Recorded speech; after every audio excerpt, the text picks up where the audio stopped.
Наставниците имаат можност да се усовршат професионално на некој од најдобрите 200 универзитети од областа на образованието, рангирани на Шангајската листа на Джиао Тонг универзитет, за што од оваа година Министерството за образование и наука ќе доделува стипендии. Заменик министерот за образование и наука Спиро Ристовски потсети дека конкурсот за 2016-2017 година трае до 1 септември и дека наставниците сега по завршената учебна година можат да размислат да ја искористат можноста да студираат на магистарски и на докторски студии во странство. Министерството, односно владата, ќе ги покрие целосно трошоците кои што се поврзани со нивната стипендија, нивниот престој,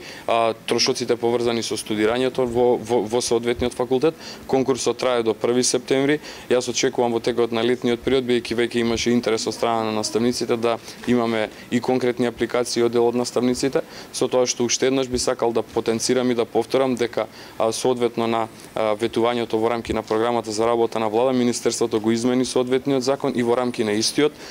постои утврдена гаранција за работното место на наставникот кој што ќе оди да го дооформи своето образование, нормално со обврска потоа да се врати и да работи во Република Македонија. Министерството во целост ќе го покрие трошокот за уписнина во износ од најмногу 40.000 американски долари годишно, ќе исплаќа месечен паричен надомес за трошоците за живот и ќе му обезбеди на кандидатот еден повратен авионски билет. Додека траат студиите во странство, работниот однос на наставникот ќе биде во мирување, а повраќањето тој е обврзан да остане на работното место најмалку за период колку што му мирувал работниот однос.